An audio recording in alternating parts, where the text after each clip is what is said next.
Good evening, I'm Pinky Webb. Tonight we ask the questions, we tackle the issues, we clarify matters, and we get on point.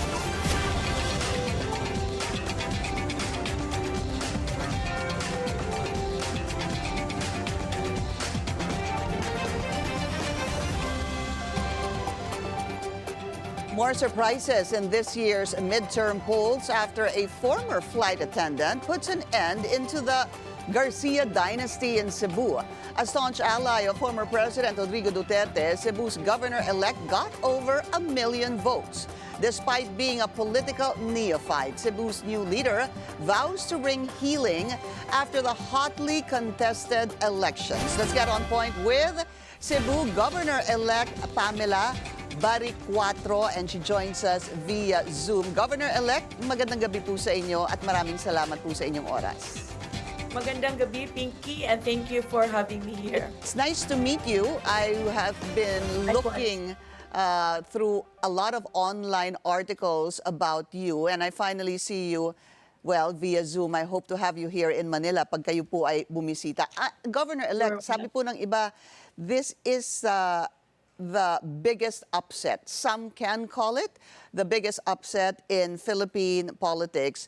A neophyte beating the giant Governor Gwen Garcia. How did you do it? Simple lang, Pinky. You know, I was just being myself. I went to the people. I went to the grassroots, talked to them, and tell them what's the real situation in the province of Cebu right now. And what is the real situation in the province of Cebu right now?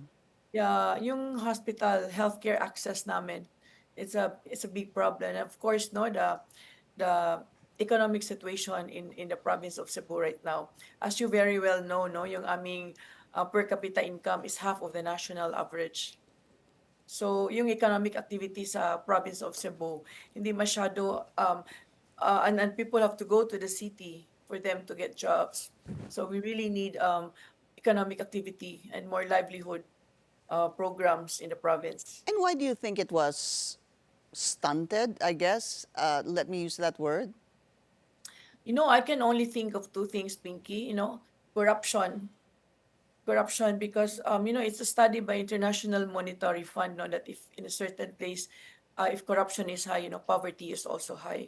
And it's not me saying, you know, the data we can see and read in PSA, Philippine Statistics Authority. Kasi walang economic activity pag mataas yung corruption. Opo. But what does that mean to say? That mataas ang korupsyon sa Cebu, na mga opisyal na namuno sa Cebu? Yeah, I suppose. Kasi walang masyadong economic activity. Eh wala namang, mahirap naman i-prove yan, no? Kasi nobody will come forward and file a case, especially the way it was, no? It is in Cebu. But data would show na meron kaming problema, especially that poverty incidence is very high. As you know, no, as you can read, no, sa mga PSA data, na 2.56 million families in poverty incidence in Region 7 and 1.72 million families in the province of Cebu. Yun po ang lumalabas sa data on Cebu province. Yes. All right. Let me just go backtrack a bit, no? I want to look at the numbers for those who are joining us and might not know who the governor-elect is and what kind of numbers you got. I'd like to put that up on the screen. The governor-elect got 1.1 million votes in Cebu versus still Governor Gwen Garcia at 765,000. Governor-elect Pam, that's about a 300,000 gap between you, let's call it a win, over Governor Gwen Garcia. Did you expect this? Did you even expect to win? No, not at all. Not at all. But if social media determines it, ang laki ng increase ng aking following in social media, no? But of course, you don't just rely on social media. That's why I was not expecting it. I thought sa social media lang ako malakas, and I did not expect na even on the ground. Pero Also. ano yun no? Well, obviously, female versus female gunning for the governorship of Cebu. What was it about you think that attracted the voters to vote for you? Simple lang, Pinky, wala lang. I mean, I just talk to them. I just eat where they eat. I dance TikTok with them and I ask them questions. Kung anong problema, kung anong magawa ko if ever I win. Yun lang naman. I just be with them. Ganun lang. Meron ho ba kayong naging machinery? Actually, there was only looking at it now, no. I don't have a congressman. I only have one mayor, the Doranos, who were supporting me, and no barangay captains, nothing like that at all. It's purely the people So, who gave me balikan the ko po mandate. yung tanong ko, Governor-elect. Inasahan niyo ho bang mananalo kayo? Did you even think you had a No, chance? no, no, not at all. Early on the campaign, I did not expect, I just wanted to make a difference kasi I had a foundation and nakita ko yung healthcare problem, no? People are asking me to run. And yun lang, I did not really expect it. It's also a surprise to me. Pero kung hindi niyo po inasahang manalo, bakit ho kayo tumakbo? I mean, was it just to say that there's somebody else, there's another choice here? Kahit na, kasi kayo na po nagsasabi niyo, hindi niyo inisip na mananalo kayo eh. Mm. Because as you know, it's like a David and Goliath thing. You're after of course, you always hope that you will win when you go into an election.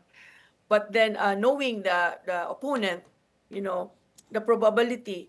But then, I also believe, that the power of the people is greater than those people in power. Apo. So yun lang talaga ang nag-inspire sa akin. Governor-elect, nung kayo po ay nangangampanya at kayo po ay umiikot, ano pong sinasabi ng mga tao sa inyo kaya't naging siguro lumakas ang inyong loob or allowed you to keep on with the campaign? Yeah, nakita ko talaga yung the real situation on the ground, Yung mga nila hopes nila, they tell me kung ano talagang problema sa kanila, no? So nakikita ko na yon, and that really inspires me to even work harder for the campaign. What were the people telling you? Ano ho yung Uh, mga most common na sinasabi ng mga mm, botante na boboto po sa inyo? What was the common theme or yung, narrative? yung hospital situation namin dito, yung healthcare situation. Yun po, So sinasabi po walang nila sa'yo. doktor, walang gamot, walang doctor sa mga hospitals dito. Walang regular doctors and walang gamot. So, yung iba naman meron daw gamot but nasa munisipyo naman binibigay lang kung sino yung kaalyado nila. Yung iba, yung most of the people talaga were suffering. Was the endorsement of the Dutertes, you think, the winning factor? Yeah, I think it's a combination of factor. Yeah, that's also a big factor, no?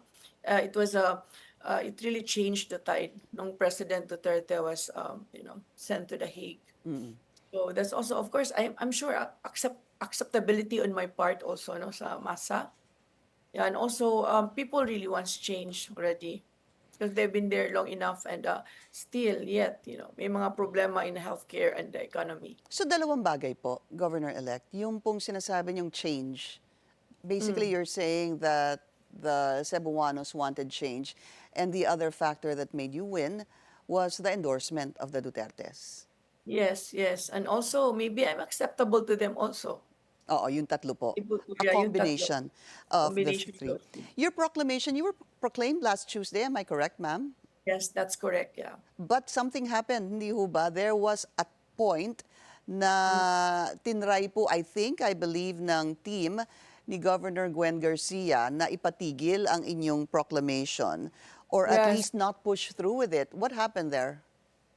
There was one town, my town, hindi napasok yung votes.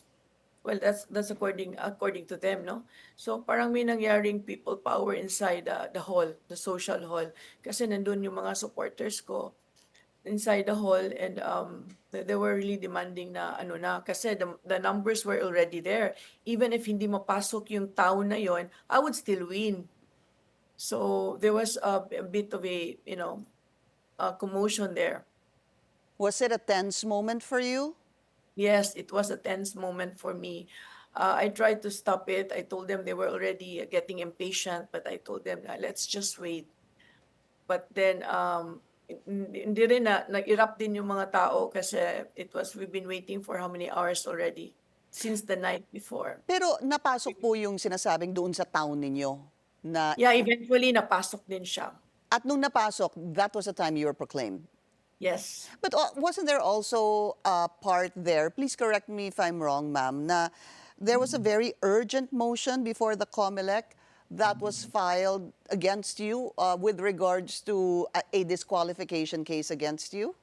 Yeah, there was I think they contended that I'm a nuisance candidate or something. So my lawyers argued, and eventually I think they need to send it to Manila before they can decide in Cebu that they stop the proclamation, something to that effect. That's why the election officer said that pending no response from the main office, the election officer decided to push through with your proclamation. Correct. That's good. You are correct. Thank All you. right. Cebu Governor-elect Pam Baricuatro, we'd like to get to know you more and, of course, what your priorities will be, but we need to take a short break. We'll be right back with Cebu Governor-elect Pam Baricuatro. Stay tuned. This is On Point.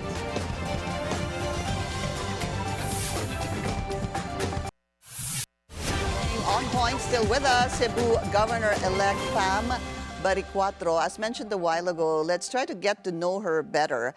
There is also this viral video that I saw, ma'am, that generated over 1 million views. And I'd like to get a little bit of backstory coming from you, but let's play this first.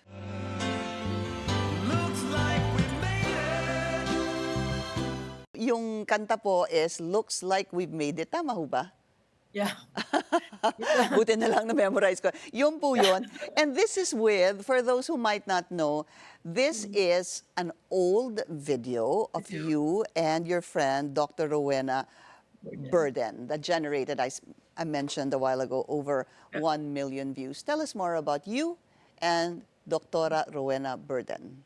Yeah, we're good friends, no? And we formed this organization, Save Cebu movement. We're both social activists. She's a cardiologist by profession, and we have been going against the current governor. Governor Gwen Garcia. Yeah, yeah. Apo. Actually, si Dr. Borden, she was the one who already declared that she will run as a governor in this coming election. But she passed away, yeah, 2023, December 2023. And kinasuhan kami ng cyber libel case, kadami-daming cases. And when she passed away, there was one case that really went through, and I was issued a warrant of arrest, and I was a fugitive over a weekend. But on Monday, I filed a bail. So yun yung problema. We were politically persecuted. And probably that prompted her death, no?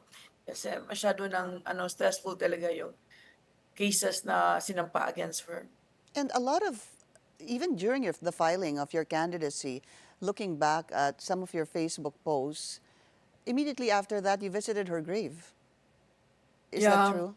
Yes, that's correct. Even before I filed for my candidacy, I went to her grave, and he was just there. Sorry, Pinky, it's a bit. I saw that photo and I get emotional. That's okay. Understandable. The reason I'm also talking about this, ma'am, is because marami pong tao ay hindi po din kayo kilala at hindi rin po kilala si Doktora Burden. And for those who might be wondering, yun na nga po, you lost her sometime in December 2023, at you were both, I think, between the two of you, sino ho ba yung mas vocal against the governor? Si Dr. Burden.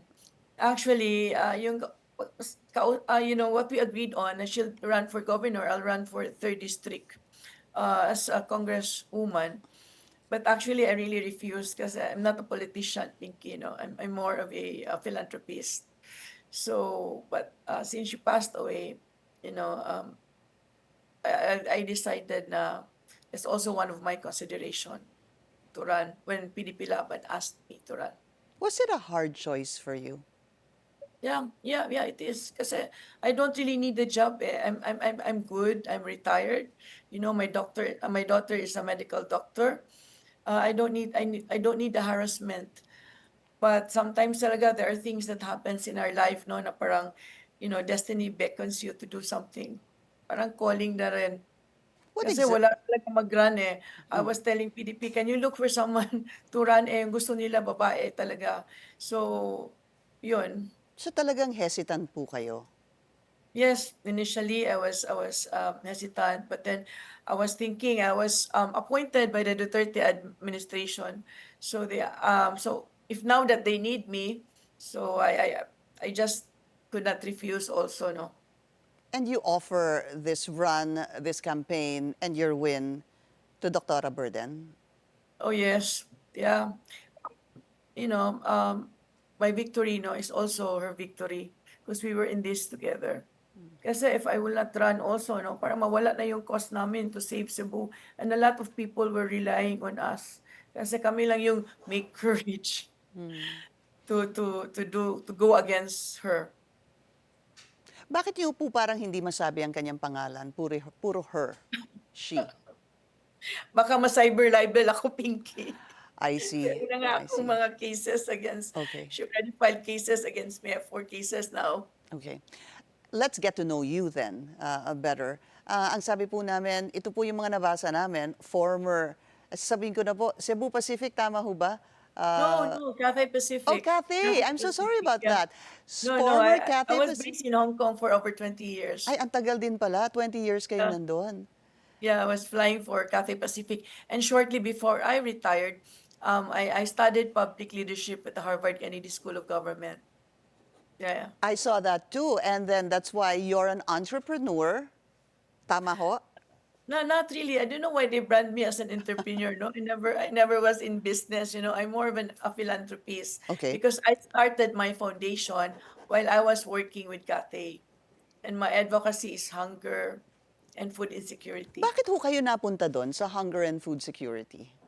Kasi when I want to give back to the community, kasi you know in Harvard, you know what they teach you is, you know, you are there to make a difference. So kaya I was looking for advocacies and I realized, you know, that the number one effect of poverty is hunger. So yun, and I was thinking of starting a food bank then, which I've already established. The first food bank in the Visayas. Which you Is, did. yeah, it's being managed by my foundation. I see.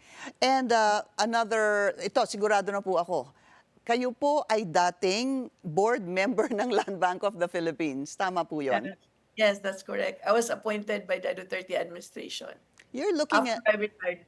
yeah. Sorry. So you're looking at a governor-elect who has no experience in politics, really. I mean, hindi po kayo naging SK, tama ho ba? No, Barangay chairman, no, councilor, mayor, vice mayor. Wala po, zero. I was an SK chairman at 16 years old. Apo. Yeah, I was elected as a KB chairman. The time it was still KB chairman.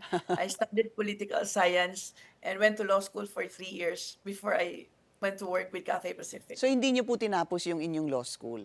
Kasi the time kasi ang hirap pumasok ng ano thousands of people apply for that job and only very few is accepted. So kaya parang, you know, it's an opportunity to travel the world, to see the Yeah. world. And sabi niyo po, SK, tama ho ba, Governor-elect? Yes, SK. TV chairman noon, Pinky. Did you enjoy that? Nung ganun po kayo Yes. kabata? Yeah, Nagusto it niyo? was I think I'm really into politics na, no? Early, it was an interesting part for me to go into politics, but after how many years, nawala na kasi I was in the corporate world na.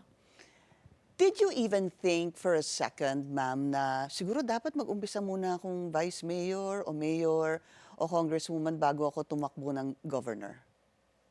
You know, it crossed my mind, but on the other hand, you know, it was the thing that it was nandun na eh. Parang wala na ito. The circumstances, you know, pushed me into running And do you also. think you are exactly where you're supposed to be? Oh yes, yeah, I'm prepared for it. I'm prepared for it. It's just that hesitant lang ako because I know that guguluhin talaga yung buhay ko.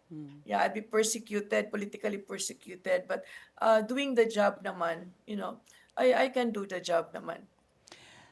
Governor-elect, matanong ko po kayo, meron ho bang mga programa, mga policies ang na ipinatupad ni Governor Gwen Garcia that you wish to continue? She has a program, no? Let's negosyo kahanas is something to do about entrepreneurship. Sugbo kahanas, that's something that I want to do. I mean, we don't need to change things that works naman just because it's hers. So I would want to continue her program na is beneficial to the community. Yung mga naging matagumpay ay hindi niyo po ipagkakait sa inyong mga constituents basta para po sa inyo ay naging Yeah. matagumpay po yung mga policy. So, on the last leg of our interview, so you said that you're going to be focusing on hospitals. Other priorities you have, ang laki po ng Cebu province. Yes, of course, no. We need to bring in investment. We need to open the investment corridors to the province of Cebu also. As you very well know, no, I've said earlier that our per capita income is half of the national average. So which means ang baba ng economic activity sa province of Cebu. So we're thinking about micro manufacturing. What else? Ano pa po ang inyong nasa pipeline na gagawin? Of course, the education, we have to streamline also the training and what the market needs. Okay. And if I'm not mistaken, ma'am, yung pong inyong magiging vice governor ay hindi niyo po kapartido, is the running mate of Governor Gwen? Would that be correct? That's correct. That's correct. What That's kind- also very challenging. Sorry. What kind of working relationship are you foreseeing? I'm ready to collaborate with him. I will need to have a good working relationship with him, and I hope politics will not get in the way. And we're talking about incoming Vice Governor Glenn Soco. Then, Soko, yeah, Opo. that's correct. What about Governor Gwen? Do you even plan to reach out, ma'am? I don't know. That would be impossible for now. No, I think she needs as much healing as I do also need. So maybe there will be a time and a place for that. But I'm open to it. All right. Governor-elect Pamela Baricuatro, ma'am, we appreciate your time and it's good to get to know you. Maraming salamat po sa inyong oras and of course, good luck po. Thank you, Pinky. Thank you. I'm delighted to be your guest. Thank you. That's On Point. Join us again on Monday at 7:30 p.m. here on BNC, the Billionario News Channel. I'm Pinky Webb. Thank you for watching.